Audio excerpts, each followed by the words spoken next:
ഇനി കിട്ടുന്ന ലേസേഴ്സ് state of the art ലേസേഴ്സ് നമുക്ക് ഇന്ത്യയിൽ ഇപ്പോഴത്തെ വരാൻ പോകുന്നുണ്ട്. ആ 3 ലേസേഴ്സ് വെച്ചിട്ട് നമുക്ക് പെറ്റാവാട്ട് 10⁻50 വാട്ട് വരെയുള്ള പവർ നമുക്ക് ഉണ്ടാക്കാൻ പറ്റും.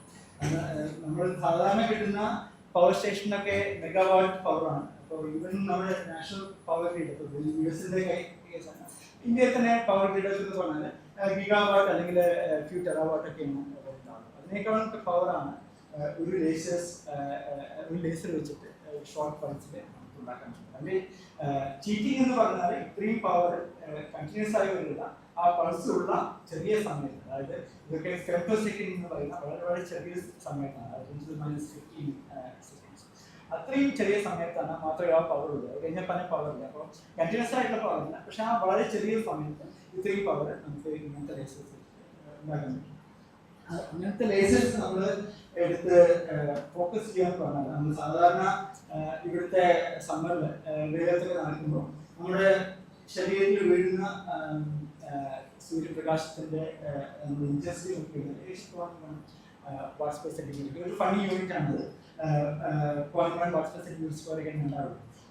പക്ഷേ ഇത്തരം ലേസേഴ്സ് ഉപയോഗിച്ച് കഴിഞ്ഞാൽ ഫോക്കസ് ചെയ്യുമ്പോൾ ഇതിന്റെ ഒരു 10⁻23 ടൈംസ് നമുക്ക് ആ ഇൻറ്റൻസിറ്റി, ലൈറ്റിന്റെ ഇൻറ്റൻസിറ്റി നമുക്ക് ആ ഫോക്കസ് ഉണ്ടാക്കാൻ പറ്റും. അപ്പോൾ അങ്ങനെ ചെയ്യുമ്പോൾ എന്ത് പറ്റിയെന്ന് പറഞ്ഞാൽ ഏത് ദ്രവ്യത്തിന്റെ ഏത് അവസ്ഥ നമ്മൾ ആ ഫോക്കസിൽ വെച്ചാൽ solid or liquid or gas, it all turns into a fourth state of matter called plasma. അതായത് ഇതിലുള്ള ആറ്റങ്ങളെല്ലാം വളരെ പെട്ടെന്ന് അയനൈസ് ചെയ്തു പോകും. കാരണം ഇത് ഒരു ഹൈഡ്രജൻ ആറ്റത്തിന്റെ കേസാണ്. ഈ ഹൈഡ്രജൻ ആറ്റത്തിൽ അതിന്റെ ഇലക്ട്രോണിനെ ആറ്റത്തിലേക്ക് ബന്ധിപ്പിച്ച് നിർത്തുന്ന ആ ഫോഴ്സ്, അതിന്റെ ആ ഇലക്ട്രിക് ഫോഴ്സ് ആണ്, അതിന്റെ ന്യൂക്ലിയസ് കൊടുക്കുന്ന കൂളംബ് ഫോഴ്സ് ആണ് ആ ഇലക്ട്രോണിനെ സ്റ്റേബിൾ ആയിട്ട് ആറ്റത്തിൽ ബന്ധിപ്പിച്ച് നിർത്തുന്നത്. അതുകൊണ്ടാണ് നമ്മുടെ ശരീരത്തിലെ എല്ലാ ആറ്റങ്ങളും ഇങ്ങനെ തന്നെയാണ്. അതുകൊണ്ടാണ് നമ്മൾ സ്റ്റേബിൾ ആയിട്ട് ഇങ്ങനെ ഇവിടെ ഇരിക്കുന്നത്. അപ്പോൾ അതിനേക്കാളും കൂടുതൽ ഉള്ള ഒരു ഇലക്ട്രിക് ഫീൽഡ് നമ്മൾ സപ്ലൈ ചെയ്ത് കഴിഞ്ഞാൽ നമുക്ക് ആ ഇലക്ട്രോണിനെ ആ ആറ്റത്തിൽ നമുക്ക് റിലീസ് ചെയ്യാൻ പറ്റും. അപ്പോൾ ഇതാണ് ഈ ഇത്രയും പവർഫുൾ ആയിട്ടുള്ള ശക്തിയുള്ള ലേസേഴ്സ് നമ്മൾ ചെയ്യുന്നത്. അപ്പോൾ ഇത്രയും ഞാൻ നേരത്തെ പറഞ്ഞ പോലെ ഇന്റൻസ് ആയിട്ടുള്ള ലേസർ സപ്ലൈ ചെയ്യുമ്പോൾ ഇതിന്റെ പല മടങ്ങ് ഇലക്ട്രിക് ഫീൽഡ് നമുക്ക് ആ ആറ്റത്തിന്റെ സപ്ലൈ ചെയ്യാൻ പറ്റും. അപ്പോൾ ഈ ഇലക്ട്രോണുകൾ ആറ്റത്തിന് വിട്ടിട്ട് അത് നമ്മൾ ആ സ്റ്റേറ്റിന് പറയുന്ന അയണൈസ്ഡ് ആണ്, അതായത് ആ ആറ്റത്തിന് നമ്മൾ അയനീകരിക്കും. അപ്പോൾ എങ്ങനെയാണ് നമ്മൾ പ്ലാസ്മ ഉണ്ടാക്കുന്നത്? പക്ഷേ പ്ലാസ്മയുടെ ഉള്ളിൽ ഈ ഇലക്ട്രോണുകൾ അങ്ങനെ വെറുതെ നിൽക്കുകയാണ്. കാരണം പ്ലാസ്മയുടെ കമ്പോസിഷൻ നമ്മൾ നേരത്തെ കണ്ടു, ആറ്റത്തിനെ അയനൈസ് ചെയ്തിട്ടാണ് നമ്മൾ പ്ലാസ്മ ഉണ്ടാക്കുന്നത്. അപ്പോൾ ആ ഇലക്ട്രോൺ പോന്നു കഴിഞ്ഞാൽ ആ ആറ്റത്തിന് ഒരു നെറ്റ് പോസിറ്റീവ് ചാർജ് ഉണ്ടാവും. അപ്പോൾ ആ പോസിറ്റീവ് ചാർജ് നമ്മുടെ ഇലക്ട്രോണിനെ തിരിച്ച് അട്രാക്ട് ചെയ്യുന്നുണ്ട്. അപ്പോൾ അട്രാക്ട് ചെയ്യുമ്പോൾ അത് കുറച്ചൊന്ന് ഓവർ ഷൂട്ട് ചെയ്യും, അത് തിരിച്ച് അട്രാക്ട് ചെയ്യുമ്പോൾ അങ്ങനെ ഒരു ഓസിലേഷൻ, ഒരു നാച്ചുറൽ ടൈം സ്കെയിൽ, അതായത് നാച്ചുറൽ ഫ്രീക്വൻസി ഓരോ പ്ലാസ്മയ്ക്കും ഉണ്ടാവും. അപ്പോൾ ആ അതിന്റെ ഫ്രീക്വൻസി ഡിറ്റർമിൻ ചെയ്യുന്ന കാര്യം അതിന്റെ എത്ര ഇലക്ട്രോണുകൾ ഉണ്ട് എന്നുള്ള കാര്യം മാത്രമാണ് അതിന്റെ നാച്ചുറൽ ഫ്രീക്വൻസി കാര്യം. അപ്പൊ ഇങ്ങനത്തെ ഒരു പ്ലാസ്മയിലേക്കാണ് നമ്മൾ ഈ ലേസർ അടിക്കുന്നത്. അപ്പോൾ ഈ ലേസേഴ്സ് വന്ന സമയത്ത് തന്നെ, അതൊക്കെ ലേസേഴ്സ് വന്നിട്ട് കണ്ടുപിടിച്ചിട്ട് ഒരു ഏകദേശം ഒരു 5-10 വർഷത്തിന്റെ ഉള്ളിൽ തന്നെ ലേസറുകൾ ഉപയോഗിച്ചിട്ട് പാർട്ടിക്കിൾ ആക്സിലേറ്റേഴ്സ് ഉണ്ടാക്കാം എന്ന് രണ്ടുപേര്, ലക്ഷ്മി ഡൗസൺ എന്ന് പറയുന്ന ഒരാള്, ഡൗസൺ ആദ്യം വർക്ക് ചെയ്യുന്നത് UK യിലായിരുന്നു. അങ്ങോട്ട് കാലിഫോർണിയയിലേക്ക് പോയതാണ്. പ്രൊപ്പോസ് ചെയ്തു ഇത് ലേസേഴ്സ് വെച്ചിട്ട് നമുക്ക് പാർട്ടിക്കിൾസിനെ ആക്സിലേറ്റ് ചെയ്യും. നമ്മൾ സാധാരണ അതൊക്കെ നോക്കിക്കഴിഞ്ഞാൽ പറ്റാത്തൊരു കാര്യമാണ്. കാരണം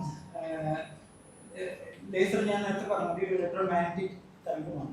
ഇലക്ട്രോമാഗ്നറ്റിക് തരംഗത്തിൽ ഇലക്ട്രിക് ആൻഡ് മാഗ്നറ്റിക് ഫീൽഡ്സ് ഉണ്ട്. പക്ഷേ ഈ രണ്ട് ഫീൽഡുകളും നമ്മൾ ഈ ലൈറ്റ്, അതായത് തരംഗം പ്രൊപ്പഗേറ്റ് ചെയ്യുന്ന അതിന്റെ ഡയറക്ഷൻ ഓർത്തോഗോണലാണ്, അത് നേരെ പെർപെൻഡിക്കുലർ. അപ്പോൾ നമ്മൾ പൊതുവെ ഇലക്ട്രിക് ഫീൽഡാണ് നമ്മൾ ഇതിൽ കൺസിഡർ ചെയ്യുന്നത്. അപ്പോൾ ഇങ്ങനത്തെ ഒരു ഇലക്ട്രിക് ഫീൽഡ് ആയിരിക്കും ഉണ്ടായിരിക്കും. ട്രാൻസ്വേഴ്സ് ഇലക്ട്രിക് ഫീൽഡാണ് ഇതിന് പ്രൊപ്പഗേഷൻ ഡയറക്ഷൻ. അപ്പോൾ ഇതിൽ നമ്മൾ നേരത്തെ ആക്സിലേറ്റർ കണ്ട മാതിരി ഇത് അങ്ങോട്ടും ഇങ്ങോട്ടും ഇലക്ട്രോണുകളെ അല്ലെങ്കിൽ ചാർജ് പാർട്ടിക്കിളിനെ ഓസിലേറ്റ് ചെയ്യാൻ മാത്രമേ അങ്ങനത്തെ ഒരു ഫീൽഡ് കൊണ്ട് പറ്റാവൂ. അപ്പോൾ എങ്ങനെയാണ് ഈ ബേസിസ് വെച്ച് നമ്മൾ പാർട്ടിക്സിനെ ആക്സിലേറ്റ് ചെയ്യുന്നതാണ് വേറൊരു പ്രശ്നം. പക്ഷേ ഇവിടെയാണ് നമ്മുടെ ആ ചാർജ് പാർട്ടിക്കിളിന് വേണ്ടി ഒരു ലൈറ്റ് ഫീൽഡ് എന്തൊക്കെ തരം ഫോഴ്സ് ആണ് നമ്മൾ കൊടുക്കുന്നത് നമ്മൾ നോക്കുന്നത്. പൊതുവെ ഞാൻ നേരത്തെ കാണിച്ച സ്ലൈഡിൽ അതിന്റെ ഇലക്ട്രിക് ഫീൽഡ് കൊടുക്കുന്ന ഫോഴ്സ് മാത്രമേ നമ്മൾ കണ്ടുള്ളൂ. അതിന് കാരണം ഇത് ലോറൻസ് ഫോഴ്സ് ഇക്വേഷൻ എന്നാണ് പറയുന്നത്. ഇത് ശരിക്കും ഒരു ചെറിയൊരു ഇതാണ്. ഇതിന് ഒരുപാട് സീരീസുകളുണ്ട്. ഇതിന്റെ ഒരു സിംപ്ലിസ്റ്റിക് ഫോമാണ്. ആ സിംപ്ലിസ്റ്റിക് ഫോമിൽ തന്നെ രണ്ടാമത്തെ ഒരു ടേമാണ് ഒരു ക്രോസ് പ്രൊഡക്റ്റ് ആണ്. ഇതിന്റെ വെലോസിറ്റി ആ ലൈറ്റിന്റെ മാഗ്നറ്റിക് ഫീൽഡ് തമ്മിലൊരു ക്രോസ് പ്രൊഡക്റ്റ് ആണ്. അത് രണ്ടാമത്തെ ടേമായിട്ട്. അപ്പൊ ഇത് നോക്കി തന്നെ അറിയാം, ഇതില് വെലോസിറ്റി വളരെ ചെറുതായല്ലോ ഈ ക്രോസ് പ്രൊഡക്റ്റിന്റെ വാല്യൂ വളരെ കുറവായിരുന്നു. പൊതുവെ നമ്മൾ കാണുന്ന നമ്മൾ സ്ഥിരം യൂസ് ചെയ്യുന്ന ലൈറ്റ്സ് ഒന്നും നമ്മളിത് കൺസിഡർ ചെയ്യുന്ന ആവശ്യം കൺസിഡർ ചെയ്യാറില്ല. നമ്മൾ സാധാരണ ഇലക്ട്രോണുകളെ ലൈറ്റ് എക്സ്റ്റെൻഡ് ചെയ്യുന്ന ഇത് മാത്രമേ നമ്മൾ കൺസിഡർ ചെയ്യാറുള്ളൂ. ഇലക്ട്രിക് ഒക്കെ അങ്ങനെ വരുന്നത് ഇത് ഈ സാധനം നമ്മൾ കൺസിഡർ ചെയ്യുക. കാരണം നമ്മൾ ഈ ഇവിടുത്തെ ഈ ലൈറ്റിൽ മൂവ് ചെയ്യുന്ന ഇലക്ട്രോണുകളുടെ വെലോസിറ്റി പൊതുവെ എല്ലാ കണ്ടീഷനിലും നമ്മൾ സാധാരണ ലൈഫിൽ എക്സ്പീരിയൻസ് ചെയ്യുന്ന എല്ലാ കണ്ടീഷനിലും ഈ വെലോസിറ്റി വളരെ ചെറുതായിരിക്കും. അതുകൊണ്ട് ഇത് നമ്മൾ സാധാരണ കൺസിഡർ ചെയ്യില്ല. പക്ഷേ കൂടുതൽ ശക്തിയുള്ള പ്രകാശം വരുമ്പോൾ ഈ വെലോസിറ്റി ഇതിങ്ങനെ ഓസിലേറ്റ് ചെയ്യുന്ന വെലോസിറ്റി കൂടാനുണ്ട്. അപ്പോൾ അത് കൂടുമ്പോൾ ഈ ഇതിന്റെ പ്രൊഡക്റ്റിൽ പോകും. അപ്പോൾ ആ ഇങ്ങനെ കൂടിക്കൂടി വരുമ്പോൾ ഇത് നമ്മൾ ഇലക്ട്രിക് ഫീൽഡ് ഇങ്ങനെ മാത്രമല്ല ഓസിലേറ്റ് ചെയ്യുന്നത്, അതിന്റെ മാഗ്നറ്റിക് ഫീൽഡ് കോമ്പണന്റ് കൂടി അതിൽ ആക്ട് ചെയ്തിട്ട് ഇതിനൊരു ട്രാൻസ്ഫേഴ്സ് അല്ലാതെ ലോജിക്കൽ ആയിട്ടുള്ള ഒരു ഫോഴ്സ് കൂടി ആ ഇലക്ട്രോണിന്. അപ്പോൾ അത് അതിന്റെ ഫ്രെയിമിൽ ഫിഗർ ഓഫ് 8 മോഷനാണ് വരിക. പക്ഷെ അല്ലെങ്കിൽ നമ്മൾ സൈക്കിൾ ആവറേജ് ചെയ്യുമ്പോൾ നെറ്റ് എഫക്ട് എന്ന് പറയുന്നത് ആ ഫോഴ്സിൽ ഈ ഇലക്ട്രോൺ ലൈറ്റ് പ്രൊപ്പഗേറ്റ് ചെയ്യുന്ന ഡയറക്ഷനിൽ തന്നെ മൂവിയാണ്. അപ്പോൾ ഇതാണ് ഈ പ്ലാസ്മയില് നമ്മൾ പാർട്ടിക്കിൾസിനെ ആക്സിലേറ്റ് ചെയ്യാൻ ഉണ്ടാക്കുന്ന സാധനം. അപ്പോൾ പ്ലാസ്മയിൽ നമ്മൾ ഇങ്ങനെ ഇന്റൻസ് ലൈറ്റ് പ്രൊപ്പഗേറ്റ് ചെയ്യുമ്പോൾ ഈ പ്ലാസ്മയിലെ ചാർജ് പാർട്ടിക്കിൾസിന് പൊതുവെ ഇലക്ട്രോൺസ് ആണ് നമ്മൾ എടുക്കുക. കാരണം അയോൺസ് കൂടുതൽ ഹെവിയർ ആണ്. അപ്പോൾ അത് they don't have time to move in the light. Electrons do. So ആ ഇലക്ട്രോൺസ് ഞാൻ നേരത്തെ കാണിച്ച മാതിരി ഈ ലൈറ്റിന്റെ പ്രൊപ്പഗേഷൻ ഡയറക്ഷനിൽ ഇങ്ങനെ മൂവ് ചെയ്ത് നിൽക്കുന്നു. That creates electric field. നമ്മൾ നേരത്തെ ആ പ്ലേറ്റുകൾ വെച്ച് ഉണ്ടാക്കി ഇലക്ട്രിക് ഫീൽഡ് മാറി ഒരു ട്രാവലിംഗ് ഇലക്ട്രിക് ഫീൽഡ് നമ്മൾ പ്ലാസ്മയിൽ ഉണ്ടാക്കും. ഇത് ലൈറ്റ് ഏകദേശം ഇലക്ട്രിക് ലൈറ്റിന്റെ ചെറിയൊരു ഭാഗത്തിലാണ് അല്ലെങ്കിൽ കുറച്ച് കുറവായിട്ടാണ് ഇത് പ്ലാസ്മയിൽ ഉണ്ടാവുക.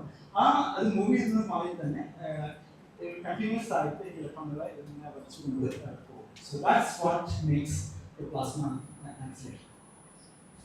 അപ്പോൾ ഈ ഇതിന് നമ്മൾ സാധാരണ ഈ നേരത്തെ കാണിച്ചല്ലോ, ഈ സാധാരണ ആക്സിലേറ്ററിലെ കാവിറ്റിയിൽ എത്രത്തോളം ഫീൽഡ് നമുക്ക് കൊടുക്കാൻ പറ്റും, എത്രത്തോളം എനർജി നമുക്ക് പാർട്ടിക്കിൾസിൽ കൊടുക്കാൻ പറ്റും കമ്പയർ ചെയ്ത് കഴിച്ചിട്ടുണ്ടെങ്കിൽ അതിനേക്കാളും ഏകദേശം ഒരു 10⁴ അല്ലെങ്കിൽ 10⁵ ടൈംസ്, ഏകദേശം ഒരു മില്യൺ ടൈംസ് എന്ന് നമുക്ക് പെട്ടെന്ന് പറയാം കൂടുതൽ ഫീൽഡ് നമുക്ക് ഈ പ്ലാസ്മയിൽ നമുക്ക് ഉണ്ടാക്കാൻ പറ്റും. അപ്പോൾ ഏകദേശം ഒരു മില്യൺ ടൈംസ് മോർ ഫീൽഡ് നമുക്ക് പ്ലാസ്മയിൽ ഉണ്ടാക്കാൻ പറ്റുന്നെങ്കിൽ നമുക്ക് അത്രയും ഒരു കിലോമീറ്റർ ലോങ് ആക്സിലേറ്ററിനെ ഏകദേശം അതിനോട് ആ നമ്പറോട് നമുക്ക് ഹരിക്കാം, അത്രയും ചെറിയ. അപ്പോൾ അങ്ങനെയാണ് കിലോമീറ്റർ ലോങ് ആക്സിലേറ്ററിനെ നമ്മൾ സെന്റിമീറ്ററിലേക്ക് ഇത് ശരി. ഇങ്ങനെ പ്ലാസ്മയിൽ നടക്കുന്നത് ഇതിനെ നമുക്ക് സാധാരണ റേഷ്യൂസ് എന്നാണ് പറയുക. ഇപ്പോൾ കാരണം പ്ലാസ്മ ഒരു ഫ്ലൂയിഡ് ആണ്, അതായത് അയോൺസ് ഉണ്ട്, ഇലക്ട്രോൺസ് ഉണ്ട്. അപ്പോൾ അതിൽ ഈ ഇലക്ട്രോൺസ് ലൈറ്റ് മൂവ് ചെയ്യുമ്പോൾ അതൊരു വേവ് ആയിട്ടാണ് അത് ആക്ട് ചെയ്യുന്നത്. പിന്നെ ഈ വെള്ളത്തിലുണ്ടാകുന്ന വേവ്സിനെ വെള്ളത്തിലുണ്ടാകുന്ന വേവിനെ ഒരു വെള്ളത്തിൽ ഒരു ഭാഗം എന്തെങ്കിലും മൂവ് ചെയ്യുമ്പോൾ ഉണ്ടാകുന്ന വേവിനെ പറ്റിയിട്ട് ആദ്യം പഠിച്ചത് ഡാവിഞ്ചിയാണ്. അപ്പോൾ ഡാവിഞ്ചി മാത്രമല്ല, നമ്മുടെ താറാവുകൾക്കും ഈ സൂത്രമായ. അപ്പോൾ ഇത് ഈ ഒക്കെ നമ്മൾ കുളത്തിലോ അല്ലെങ്കിൽ കായലിലൊക്കെ മൂവ് ചെയ്യുമ്പോൾ അതിൻ്റെ പിന്നാലെ ഈ താറാവിന്റെ കുട്ടികൾ കുഞ്ഞുങ്ങൾ കണ്ടിട്ടുണ്ടാവും. So they actually use that wake. ആ താറാവ് വെള്ളത്തിൽ മൂവ് ചെയ്യുമ്പോൾ it displaces some water. അതിന്റെ mass it just displaces some water and that creates a wave in the water. ആ വേവിന്റെ എനർജിയാണ് ഈ കുഞ്ഞുങ്ങള് യൂസ് ചെയ്യുന്നത്. അപ്പൊ അതിന്റെ ഒരു സിമുലേഷൻ ആണ് ഇത്. ഡെൻസിറ്റി വേവ് ആണ്. നമ്മൾ നേരത്തെ കണ്ടത് ചാർജ് ഡെൻസിറ്റി വേവ് ആണെന്നുള്ള വ്യത്യാസം മാത്രമേ. ഇതിന്റെ സിമുലേഷൻ ഇത് പ്ലാസ്മയിൽ സിമുലേറ്റ് ചെയ്യുമ്പോൾ ഏകദേശം ഇങ്ങനത്തെ തന്നെ ഇതാണ് താറാവ്. ഈ താറാവിനെ നമ്മൾ ലൈറ്റ് പൾസ് ആയിട്ട് ഇന്റൻസ് ലൈറ്റ് പൾസ് ആയിട്ട് നമ്മൾ മാറ്റുന്നു.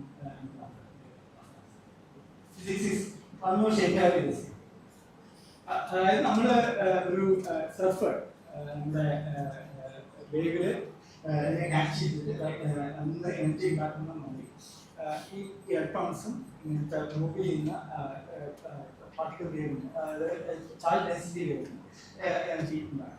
അപ്പോൾ ഇത് ഇലക്ട്രോൺ കാണുന്നത് ഇലക്ട്രോണിന്റെ ഫീൽഡിൽ ഫ്രെയിം ഓഫ് റെഫറൻസ് നോക്കുമ്പോൾ വളരെ സ്പീഡിൽ മൂവ് ചെയ്യുന്ന ഒരു വേവാണ്. അപ്പൊ അതുകൊണ്ട് റിലേറ്റീവ് ഷിഫ്റ്റ് അതിനെ നമ്മൾ നമ്മുടെ ഫ്രെയിമിലേക്ക് മാറ്റുമ്പോൾ another relative shift factor. Again, the gamma square. So because of this, you get really high energy for particles. ഇങ്ങനെയാണ് ഈ പ്ലാസ്മ ആക്സിലേറ്റർ വളരെ ചാർജ് ഉള്ള വളരെ എനർജി ഉള്ള കണങ്ങൾ ഉണ്ടാകുന്നത്. And this is not fiction anymore. So ഇത് ഞങ്ങൾ ലാബിന്റെ ഒരു ഏരിയൽ വ്യൂ ആണ്. ഇതിൽ കാണുന്നത് ഡയമണ്ട് എന്ന് പറയുന്ന UK-യുടെ നാഷണൽ സിക്ലോട്രോൺ ആണ്. ആ സിക്ലോട്രോണിന്റെ അതിൻ്റെ ഉള്ളിൽ ഏകദേശം ഒരു 3 GeV എനർജിയിൽ ബസ് ചെയ്തുകൊണ്ടിരിക്കുന്ന ഇലക്ട്രോണുകളുണ്ട്. അതേ ഇത് തന്നെ ഞങ്ങളുടെ ലാബിൽ ഇത്രയും ഒരു ഡിസ്റ്റൻസ് നമുക്ക് ലേസേഴ്സ് വെച്ചിട്ട് നമുക്ക് പ്രൂവ് ചെയ്ത് കഴിഞ്ഞ കാര്യമാണ്. It's actually really getting very small. ഇതിന്റെ വേൾഡ് റെക്കോർഡ് എന്ന് പറഞ്ഞാൽ ഏകദേശം ഈ ഹോൾ ഫീൽഡിനെ ഒരു കഴിഞ്ഞ 20 വർഷത്തിലാണ് എക്സ്പ്ലോർ ചെയ്യുന്നത്. ഇതിന്റെ ആദ്യത്തെ റിസൾട്ട് തന്നെ ഞങ്ങളുടെ ലാബിലായിരുന്നു. അപ്പോൾ അത് ഈ നേച്ചർ പേപ്പറിൽ 3 പേപ്പറുകളാണ് ഒരേ ഇഷ്യൂല് വന്നത്. എൻ്റെ ഫ്രണ്ട് പേജിലേതാണ്. അതിനാണ് അവരുടെ ഗ്രീൻ ബീം എന്ന് പറയുന്ന ഒരു ബീം ഇതിന് കാണിച്ചത്. അപ്പോൾ ഈ ഗ്രീൻ ബീം നേച്ചർ ഇഷ്യൂ വന്ന സമയത്താണ് ആ സയന്റിഫിക് കമ്മ്യൂണിറ്റി നേരത്തെ പറഞ്ഞ bits physics can get smaller എന്ന് പറയുന്ന അപ്പോൾ ഇത് ഏകദേശം 2003-2004 ആക്ച്വലി എൻ്റെ ലാബിൽ തന്നെ എഴുതുന്നുണ്ടായിരുന്നു. ആദ്യമായിട്ട് ഈ ലേസേഴ്സ് വെച്ചിട്ട് ഒരു മോണോ എനർജി, അതായത് വളരെ കുറഞ്ഞ എനർജി സ്പ്രെഡുള്ള ഒരു ഇലക്ട്രോൺ ബീമിനെ ഉണ്ടാക്കിയത്. പക്ഷെ ഇപ്പോൾ അതിനൊരു ഏകദേശം 100 MeV, അതായത് 0.1 GeV ആയിരുന്നെങ്കിൽ ഇപ്പോൾ ഒരു 30 സെന്റിമീറ്റർ നീളമുള്ള പ്ലാസ്മയിൽ 10 GeV ആണ് അതിന്റെ വേൾഡ് റെക്കോർഡ്. നേരത്തെയുള്ള so extremely energetic particles. So സാധാരണ ഒരു 10 GeV ബീം ഉണ്ടാക്കാൻ you need 5 to 8 kilometre long accelerators. ആ ഇതാണ് നമ്മൾ 30 സെന്റിമീറ്റർ ഇത് പാർട്ടിക്കിൾസിനെ ആക്സിലേറ്റ് ചെയ്യുക മാത്രമല്ല, നമ്മൾ സിക്ലോട്രോണിന്റെ കാര്യത്തിലുള്ള കാര്യം തന്നെ ഈ പാർട്ടിക്കിൾസ് ആക്സിലേറ്റ് ചെയ്യുമ്പോൾ ആക്ച്വലി അണ്ടർഗോ ഓക്സിഡേഷൻസ് ഉള്ളതാണ്. കാരണം പ്ലാസ്മയിൽ അയോൺസ് ഉണ്ടല്ലോ, ആ ions will provide some focusing fields to the electrons as they go through. അപ്പോൾ അത് നമ്മൾ സാധാരണ ഈ ആക്സിലേറ്റേഴ്സിലൊക്കെ നമ്മൾ സാധാരണ ചെയ്യാറുള്ളത് അണ്ടുലേറ്റേഴ്സ് എന്ന് പറയുന്ന പൊളാരിറ്റി മാറ്റിയുള്ള മാഗ്നറ്റ്സ് വെച്ചിട്ട് ഈ ഇലക്ട്രോൺസിനെ ഫോഴ്സ്ഫുള്ളി ഓസിലേറ്റ് ചെയ്യിക്കുകയാണ് സാധാരണ ആക്സിലേറ്റേഴ്സ് ചെയ്യാറുള്ളത്. പക്ഷെ ഇവിടെ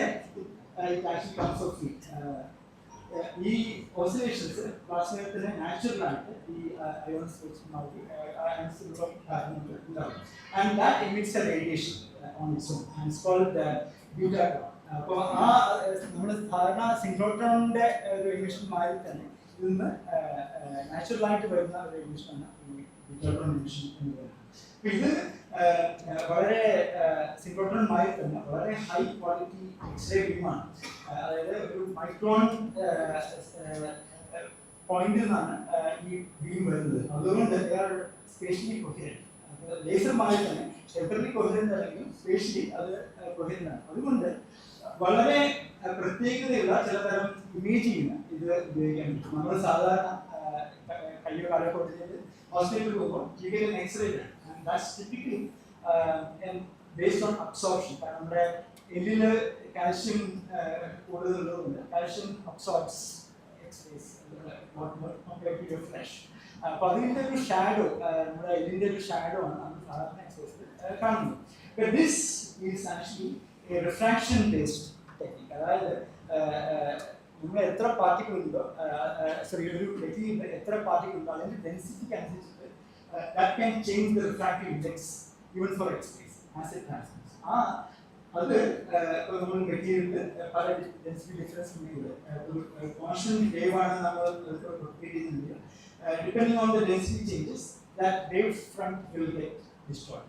And when actually diffracts in the Fraunhofer zone, that will actually have a map of that density. അപ്പോൾ ആ മാപ്പ് നമുക്ക് actually ഒരു but not in X-ray but in optical aging. So you can actually invert that interferogram and retrieve the density profile. So that's actually very, very powerful technique. Otherwise, you can actually get really high resolution images that are very, very sensitive to small changes in density. ഒരു cricket നമ്മുടെ പുൽച്ചാടിയുടെ X-ray image particular laser plasma activation in the iris. You can actually see all the intricacies inside. ഇങ്ങനത്തെ ഒരു picture you can't take from a conventional X-ray source. You may have to use synchrotrons, but synchrotrons as I said is very, very big. നമ്മൾ സാധാരണ ഹോസ്പിറ്റലിൽ ഇരുന്ന x-ray വെച്ചിട്ട് pictures ഇത് ഒരു മൗസിന്റെ എലിയുടെ ഒരു ഇംപ്രീവ് ആണ്. You can actually see some of the density contrast inside. Extremely high resolution. ഇത് ഏകദേശം ഒരു 3 മൈക്രോണിനുള്ള റെസൊല്യൂഷൻ കിട്ടിയാണ് അതിന്റെ ഇമേജ് ആണ്. അപ്പോൾ currently is only limited by detectors. How pixelated the detectors are. കൂടുതൽ resolution pictures can actually get sub-micron resolution. ഇതുകൊണ്ട് ഒരുപാട് applications ഉണ്ട്. ഉദാഹരണമായിട്ട് വളരെ ഇമേജിങ് ഇപ്പോൾ ക്യാൻസർ ഫോർ എക്സാമ്പിൾ ചില പ്രത്യേകിച്ച് സോഫ്റ്റ് ടിഷ്യൂസിൽ വരുന്ന ക്യാൻസറുകൾ it starts as a small change in density of tissues. Cancer tissuesന് സാധാരണ ടിഷ്യൂസിനും ചെറിയ ഡെൻസിറ്റി കൂടുതലാണ്. കാൽസിഫിക്കേഷൻ എന്നാണ് പൊതുവെ പറയുക. It starts at micron level and using conventional techniques you can't pinpoint that. But eventually using these techniques you might be able to. ഇത് ഒരു ആൾക്കാർക്ക് വയസ്സാകുമ്പോൾ ഓസ്റ്റിയോപോറോസിസ് എന്ന് പറയുന്ന അസുഖങ്ങൾക്ക് വരുന്നത് ബോണിന്റെ ഡെൻസിറ്റി കുറയുന്നതാണ്. ആൻഡ് ഇത് അങ്ങനത്തെ ഒരു പേഷ്യന്റിൽ നിന്ന് വന്ന ഇതിന്റെ you can actually see how many molecules are inside. അപ്പോൾ ഇതാണ് ഇങ്ങനെയാണ് നമ്മുടെ വയസ്സാകുമ്പോൾ അപ്പോൾ ഇങ്ങനത്തെ high resolution images conventional source same ഇതിന് ഇൻഡസ്ട്രീസിൽ ഒരുപാട് അപ്ലിക്കേഷൻസ് ഉണ്ട്. അപ്പോൾ ഈ ആക്സിലേറ്റേഴ്സ് ഉണ്ടാക്കുന്ന പ്ലാസ്മ ആക്സിലേറ്റർ ഉണ്ടാക്കുന്ന ലേസർ ഷോർട്ട് പൾസ് ആണെന്ന് ഞാൻ പറഞ്ഞത്. So because of that the X-rays that come out are also pulsed. So eventually what you get is a really fast shutter speed X-ray camera.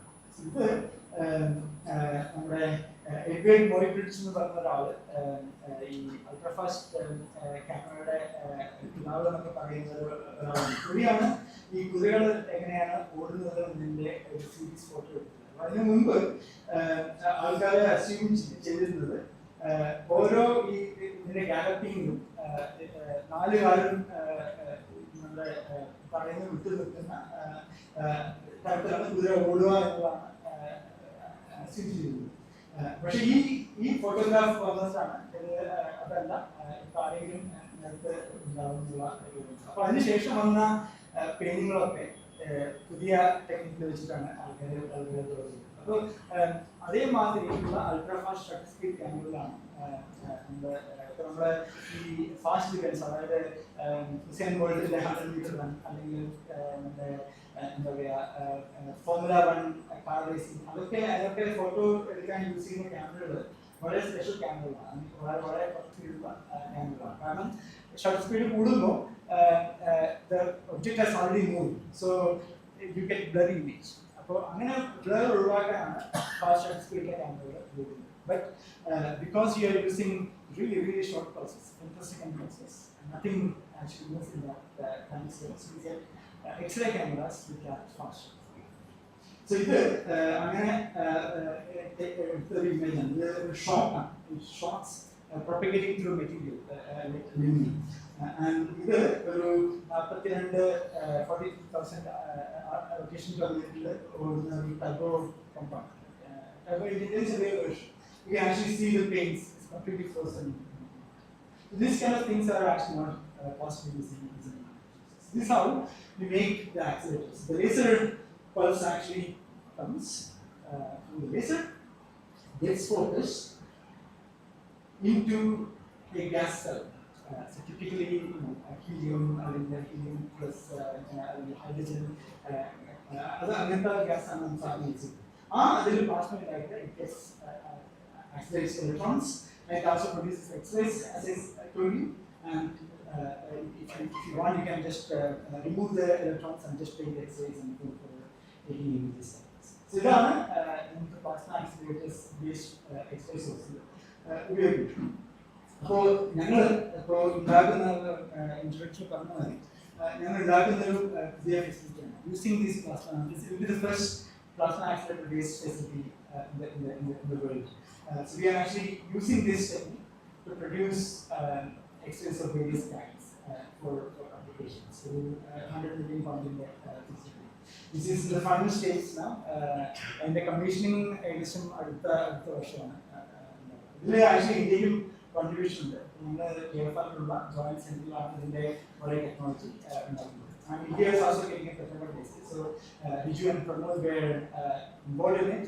So hopefully that better science will come here also. So in the next few years. പക്ഷേ അവിടെ മാത്രം നിൽക്കുന്നില്ല.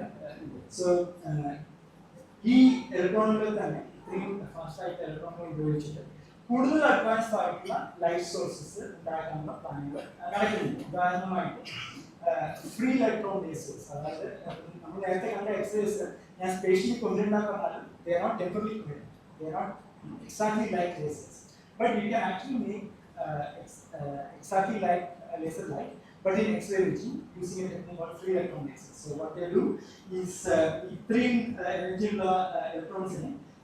You actually you can use magnets of different polarities to undulate, and when they emit, they can add up the emission and act almost like a laser. Other add up is that you can actually get X-ray lasers using this. So in the last maybe year or so, there have been 3 major papers on this. 2 from Europe and 1 from China. So this is actually a technology that is going to come up in the next, I would say, 10 years or so. ഈ technology use ചെയ്തിട്ട് ഒരു യൂറോപ്പിൽ ഒരു advanced light source, അതായത് ഒരു x-ray free electron laser ഇപ്പോൾ ഉണ്ടാക്കാൻ പോകുന്നുണ്ട്. അപ്പോൾ അതിൻ്റെ ഡിസൈൻ ഇപ്പോൾ നടന്നുകൊണ്ടിരിക്കുകയാണ്. Most likely it will be in Prague, in Milan, and that's where it's going to be built. And eventually, this will actually work in X-ray regime. So you start with 1 GeV beam to start with, you produce a field, and the next phase it will go to 5 GeV. And with 5 GeV, you will be able to get X-rays as a laser. So it's really advanced light source. But coming back to where we started, നമുക്ക് ആവശ്യം സെവനിൻ്റെ അടുത്ത സ്റ്റേജാണ്. Provider ഈ plasma accelerator വെച്ചിട്ട് provider ഉണ്ടാക്കുക എന്നുള്ളതാണ് നമ്മളുടെ ആധുനികമായിട്ടുള്ള ലക്ഷ്യം. സോ അതിനെ പറ്റിയിട്ട് ഉള്ള ഒരു സ്റ്റഡി ഇപ്പോൾ നടക്കുന്നുണ്ട്. അതാണ് സ്ട്രാറ്റജി റിപ്പോർട്ടാണ്, യൂറോപ്യൻ പാർട്ടിസിന്റെ സെവൻ കമ്മീഷൻ്റെ റിപ്പോർട്ടാണ്. അപ്പോൾ അതിൽ ഒരു പില്ലർ അടുത്ത സ്റ്റേജിലേക്ക് ആവശ്യമായിട്ടുള്ള ടെക്നോളജികളുടെ ഒരു വലിയ പില്ലർ പ്ലാസ്മ ആക്സിലേറ്റേഴ്സ് ആണ് ശാസ്ത്രലോകം ഇപ്പോൾ അംഗീകരിച്ചത്. മാഗ്നസ് ഈ എനർജി റിക്കവറി ലിനാക്സ് മോഡൽ, തന്നെ ഇപ്പോൾ കൺസിഡർ ചെയ്യുന്ന ഒരു ടെക്നോളജിയാണ് ഈ ക്ലാസ് മാത്സ്. അതിനെക്കുറിച്ചുള്ളൊരു നല്ലൊരു പോപ്പുലർ സയൻസ് ആർട്ടിക്കിളാണ് ഈ ഒരു ഇന്ത്യൻ ആയിട്ടുള്ള ചന്ദ്രശേഖർ ജോഷി UCL ലോസ് ആൽമോസിലെ യൂണിവേഴ്സിറ്റിയിൽ പ്രൊഫസറായിട്ട് ചന്ദ്രശേഖർ ജോഷി ഇവിടെ ഒരു വളരെ നല്ലൊരു ആർട്ടിക്കിളാണ്. Time have. അപ്പോൾ ഇതിൽ ചെയ്യുന്നത് ഈ പ്ലാസ്മ ബേസ്ഡ് ഒരു കൊളൈഡർ ഉണ്ടാക്കാനുള്ള ഒരു ഡിസൈൻ സ്റ്റഡിയാണ് ഇപ്പോൾ നടന്നുകൊണ്ടിരിക്കുന്നത്. പക്ഷേ ഇത് ലേസർ ബേസ്ഡല്ല, പക്ഷേ വേറൊരു പാർട്ടിക്കൽ ബേസ്ഡ് തന്നെയാണ്. അത് ഈ ഞാൻ നേരത്തെ കാണിച്ച മാതിരിയുള്ള വേവ് പ്ലാസ്മയിൽ ലേസർ വെച്ച് ഉണ്ടാക്കാം, പക്ഷേ വേറൊരു പാർട്ടിക്കൽ ബീം വെച്ചും ഉണ്ടാക്കാം. So because the particle beam based plasma is more advanced, we are actually planning this collider based on that, based on the particle beam itself, rather than basically one plasma. Well, in the strawman design എന്ന് പറയുന്ന കൺസ്ട്രക്ഷനുകൂടി ആയിട്ട് pre-CDR construction report ചെയ്യുന്നതാണ്. പക്ഷേ അടുത്തൊരു 10-20 വർഷങ്ങൾക്കുള്ളിൽ ഒരു plasma based accelerator യാഥാർത്ഥ്യമാവുമെന്നാണ് വിചാരിക്കുന്നത്. പക്ഷേ അത് ആവാൻ ഒരുപാട് ചാലഞ്ചസ് ഉണ്ട്. അപ്പോൾ ഈ ഒന്ന് ഈ പ്ലാസ്മ എന്ന് പറയുന്ന സാധനം വളരെ നോൺ ലീനിയർ മീഡിയമാണ്. അപ്പോൾ അതിൽ നിന്ന് വരുന്ന പാർട്ടിക്കിൾസിന് എല്ലാം ഒരേ energy ആയിക്കൊള്ളുന്നില്ല. You can choose it. You can do a lot of techniques to reduce the spread of the beams that energy spread of beams again, but it's still not perfect. അപ്പോൾ ഇതിലാണ് ഈ വിഭിന്ന എമിഷൻസിനെ ഒരുപാട് സ്റ്റേബിൾ ആക്കാനുള്ള ഒരുപാട് techniques നമ്മൾ ഇപ്പോൾ develop ചെയ്തുകൊണ്ടിരിക്കുന്നത്. അതുപോലെ മെഷീൻ ലേണിംഗ് വെച്ചിട്ടാണ് അത് ചെയ്യുന്നത്. കാരണം വളരെ വലിയ ഒരു പാരാമീറ്റർ സ്പേസ് ഉള്ള കാര്യമാണ് ഈ പ്ലാസ്മ. എന്തൊക്കെ പാരാമീറ്റർ ചെയ്യുമ്പോഴാണ് ഇതിന്റെ എഫക്റ്റ് ഉണ്ടാവുമെന്ന് പറയാൻ വളരെ ബുദ്ധിമുട്ടാണ്. So that's naturally suited four machine learning applications. അപ്പോൾ അതിലുള്ള റിസർച്ചൊക്കെയാണ് നമ്മൾ ചെയ്യുന്നത്. അപ്പോൾ വളരെ എനർജി ഉള്ള, പക്ഷേ അതേസമയം വളരെ നാരോ ആയിട്ടുള്ള എനർജി സ്പ്രെഡ്. കൊളൈഡേഴ്സിനൊക്കെ യൂണിറ്റ് 0.01% അത്ര റിസർച്ചാണ് ഇപ്പോൾ. സോ ഇവിടെയാണ് ഇപ്പോൾ ഇതൊരു എന്താ പറയുക എനർജി വേഴ്സസ് എനർജി സ്പ്രെഡ് ഗ്രാഫാണ്. അപ്പോൾ ഏകദേശം ഈ റീജിയനിലാണ് നമുക്ക് ആവശ്യം, കൊളൈഡേഴ്സിന് ആവശ്യം ഇവിടെയാണ്. You need extremely high energy but extremely narrow energy spread. ഇതൊരു log graph ആണ്. So ഇതിൽ ഒരു പോയിന്റ് എന്ന് പറഞ്ഞാൽ it will mean something. So it's not a linear graph. It's a log graph. ഇവിടെയാണ് ലേസർ പ്ലാസ്മ ആക്സിലേറ്റേഴ്സ് ഇപ്പോൾ ഉള്ളത്. ഇത് കുറച്ച് പഴയതാണ്, but it hasn't really changed much. ഇവിടെയാണ് ഈ ഞങ്ങൾ ഉണ്ടാക്കുന്ന ഫെസിലിറ്റി വെച്ചിട്ട് ഏകദേശം ഇവിടെ വരെ ആണ് നമ്മൾ കൊണ്ടുവരുന്നത്. But you need this big leap from what we will have to what you need for collaborators. So the main challenge എന്ന് പറഞ്ഞാൽ ഞാൻ നേരത്തെ കാണിച്ച മാതിരി ഇപ്പോൾ തൽക്കാലം പ്ലാസ്മയിൽ ഒരു സ്റ്റേജ്, അതായത് 30 സെന്റിമീറ്റർ ഉള്ള ഒരു സ്റ്റേജിൽ 10 GB ആണ് അതിന് കിട്ടുന്ന maximum. But to have a realistic collider, you need to have at least a few hundred GB, ideally TeV. So you need to add hundreds, maybe even thousands of plasma sheets, and they are extremely technically challenging. Physics challenging equal to technological challenges requirement. So all these problems hopefully will get solved. Because solve is a material.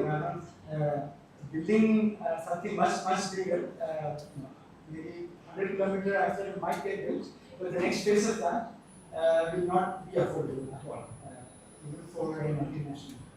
So,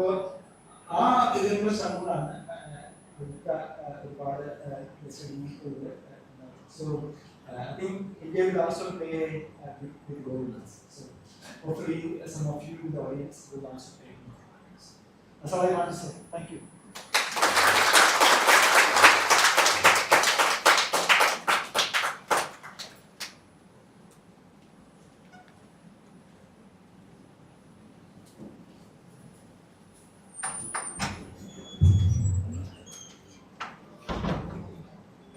you, sir, for the excellent and inspiring talk on physics.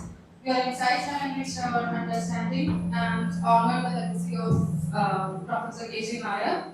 On behalf of everyone present here today, we express our heartfelt gratitude for igniting and inspiring our thoughts on the subject. So now, the forum is open for an open discussion. So, If there are any questions, I'll be happy to answer.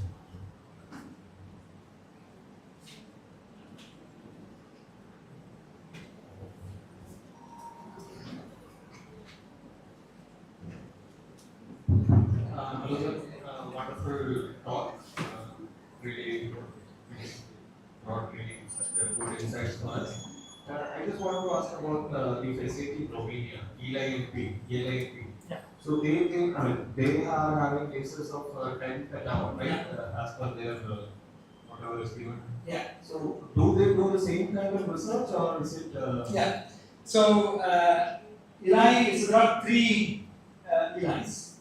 One in Romania is the one that is at Eli Nucleus. There's one in Prague called Eli Greenlines. That's the one I mentioned in connection with Nazi. And there's one in Hungary. Both Eli LP and Eli Greenlines. Eli LP already has a 10 megawatt laser, and the Prague one will have a 10 megawatt laser soon. So they do R&D on these things. So they do time accelerated electrons. In fact, Eli NP is actually more concentrated on accelerating protons than electrons. It's not exactly the same technique. You have to use, because protons are heavier, you can't use this wake field acceleration technique to accelerate protons because of the higher inertia. You need to have a steady static field.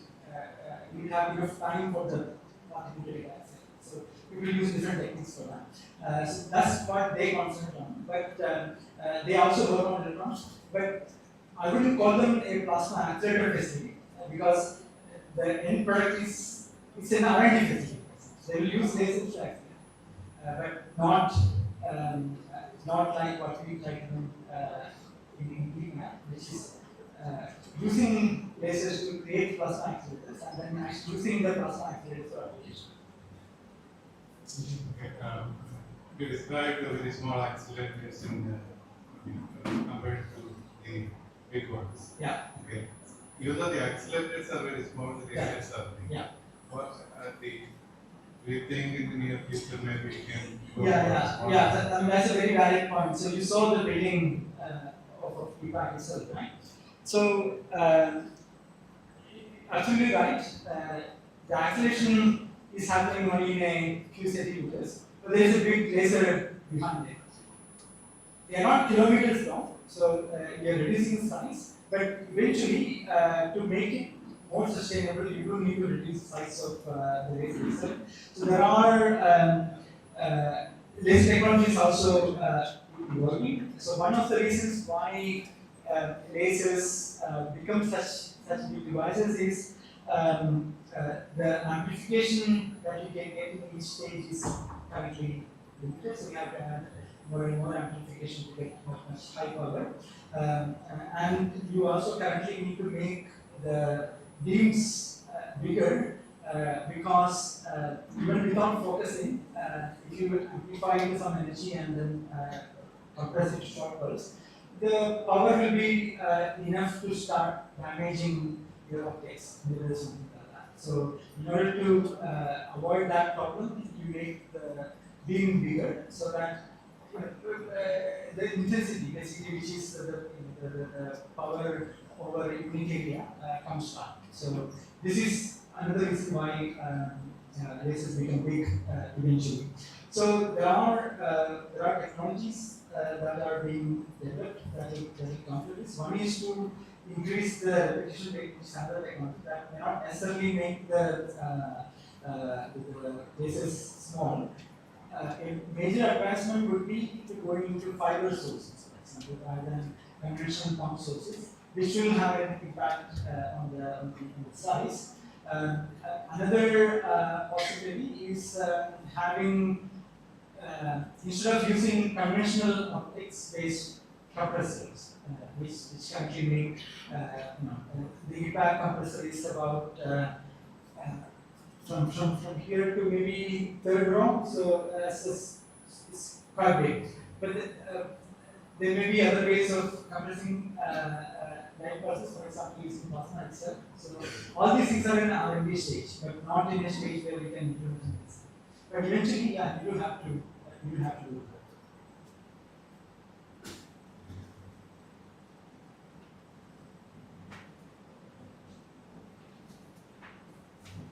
What is regarding this high powers, like when you make a sound box, how you are making this power supplies?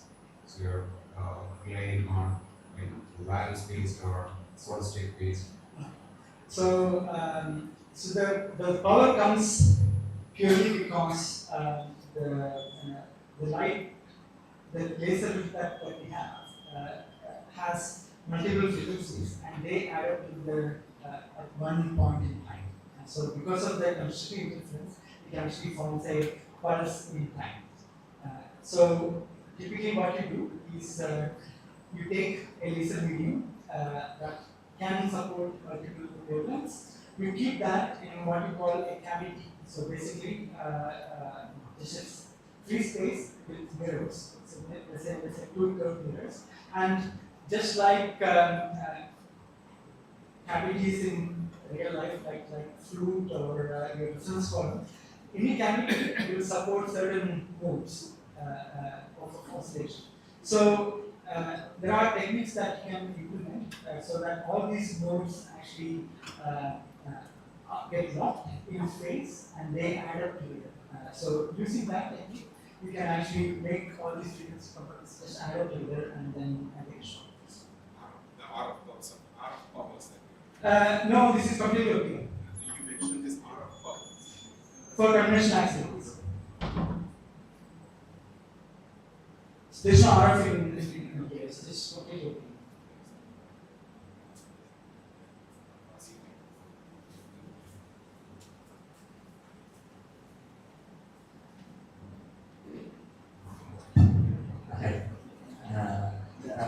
The Wakefield acceleration you mentioned, the plasma, the plasma is already produced by the pre-pulse or some other method? Yeah. So there are two ways of doing this. So it is for if you don't need to accelerate for very long, it is possible to actually use the laser, the driving laser itself to ionise the medium. And in fact, that's what almost everyone does. Now, the only problem is that to create the plasma, you don't need extreme intensities. You only need something like 10 to the 18, 10 to the 19 watts per centimeter square. It's large, really, but not as large as you could get in principle by focusing light extremely light. So typically, these focusing geometries are very long. So, for example, we don't usually use lenses, we use parallel mirrors as that video showed, but you loosely focus them. So when you use this kind of mirrors to focus it, it limits, there's something called Rayleigh length.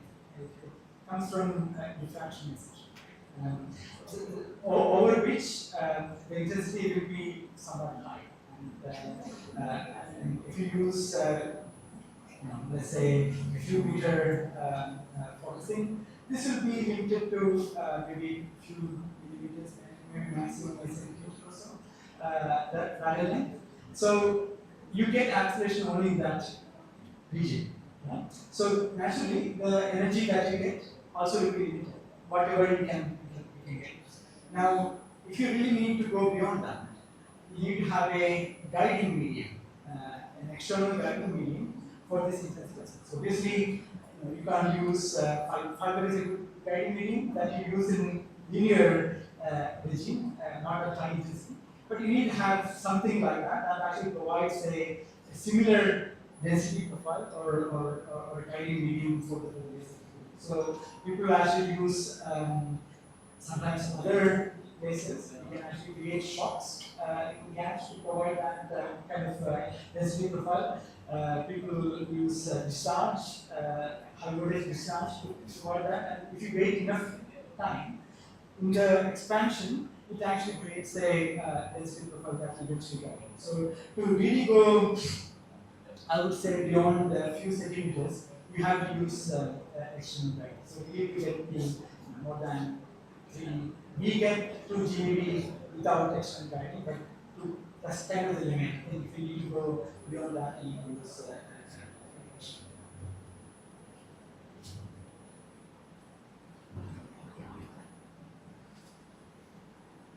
I have a non-technical question.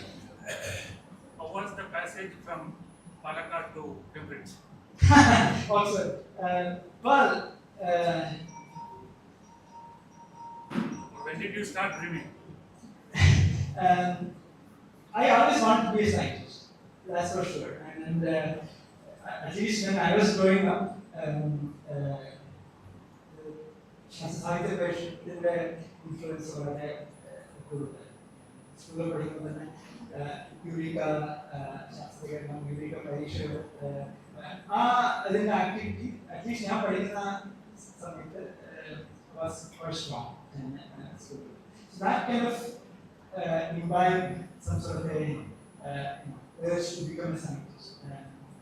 Conventional engineering so that imbibed that intention. So then, then one leads to another, you do masters and then you do PhD.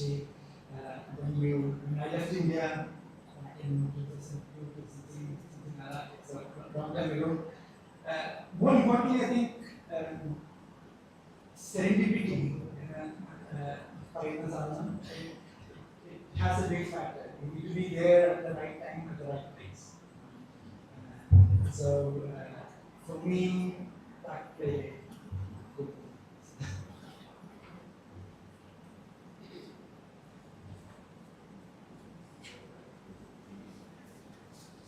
Thank you, sir. As a token of our deep appreciation, I would like to invite Dr. Jairam sir, former VC, to present a memento for Dr. Rajiv Pradip.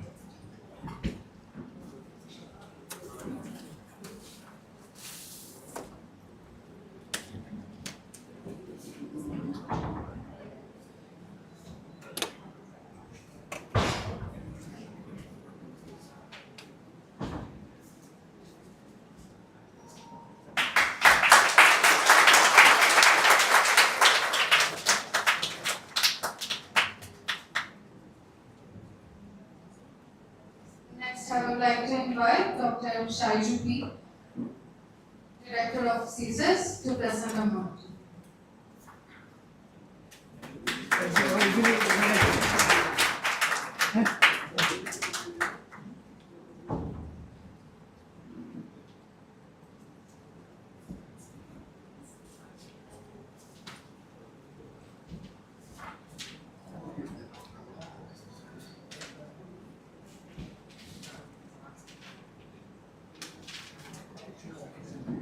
Next, I would like to invite Dr. G.K. Pillai, Director of State, for the moment.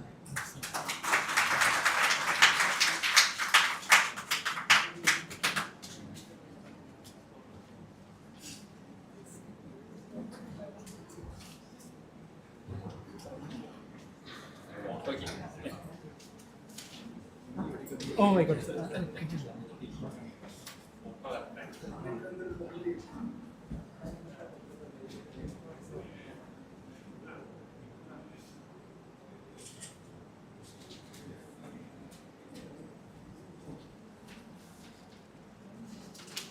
We have formally came to the end of today's program. Tea and refreshment have been arranged outside the hall, and I kindly request all you to join us. So, sorry. Now let me call up Dr. G.K. Pillai, Director, State, to deliver the word of thanks.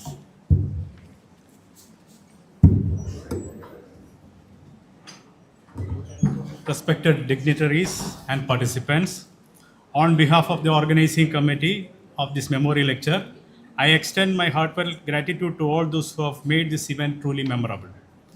It is an honor to stand before you today at the end of Professor K.G. Nair Memorial Lecture, an event dedicated to the memory of a remarkable individual whose contribution to science continue to inspire generations. Professor K.G. Nair's legacy, dedication, excellence, and unwavering commitment to the advancement of knowledge, especially in the domain of science, will continue to inspire generations to come. This memorial lecture was not only intended for professionals and academicians, but also aimed at reaching out to students for whom Professor Nair had a deep passion. He devoted much of his life to nurturing young minds and igniting their curiosity in science. Unfortunately, due to ongoing public examination commitments, the school students could not join us today except a very few. However, we are committed to honoring Professor Nair's vision and will be organizing a special session for these students in the near future where they can have the opportunity to engage with experts and continue their journey of learning and discovery. Our sincere thanks to Professor M. Junaid Bushi, Vice Chancellor KUSAT, for the presidential address. Sir, your presence and perspective continue to motivate and guide us towards academic and professional growth. The support you have shown to this initiative is deeply appreciated. On behalf of organizing committee and on my own behalf, I express my sincere gratitude to him in his absence. I would like to express our sincere gratitude to Professor A.U. Arun, Registrar of CUSAT, for his gracious presence. On behalf of everyone present here today, we offer our heartfelt thanks for taking the time to be here with us and for ensuring that this event was conducted effectively. We are deeply privileged to have the opportunity to hear from Dr. Rajiv Patatil, who has honored us with his thought-provoking lecture today. His insights were not only enlightening but also inspiring, reflecting the high standards that Professor Nair upheld throughout his career. He has nicely explained how the big proton accelerator is getting miniaturized and used for modern applications. We are truly grateful for the time and effort you have dedicated for this event and sharing your immense knowledge with us.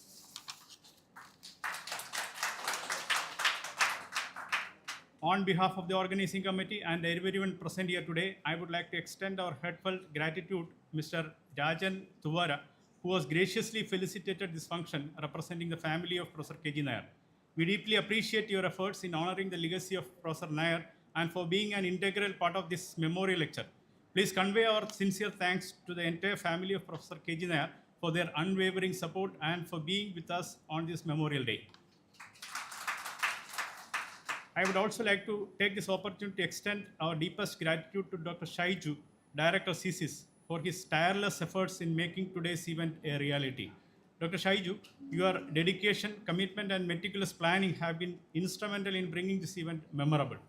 Your hard work ensured that everything was arranged seamlessly, and your passion for cause of science and education continues to inspire us. Thank you very much. A special mention and heartfelt thanks goes to the family of Professor K.G. Nair, especially his sons, Dr. Gopal Harikumar and Dr. Balakrishna Nair, who are watching this event online from USA. Your unwavering moral and financial support and encouragements have played a crucial role in making this event possible. Professor Nair's legacy lives on through your continued efforts, and we are truly grateful for your contribution to this important event. A big thanks to all the guests, dignitaries, senior faculties, syndicate members, center directors, HODs, students, teachers, and everyone who attended today's lecture. Your participation shows your commitment to learning and engaging in meaningful dialogue. We look forward to seeing you at future events and hope this lecture has inspired you all. Finally, a special note of gratitude to everyone behind the scenes, especially the staff members of CSIS and STIC, whose hard work dedication ensured the smooth execution of this event today. Your efforts are truly appreciated. Once again, thank you to our distinguished speaker, guests, and who are all present here today. Thank you and have a wonderful day.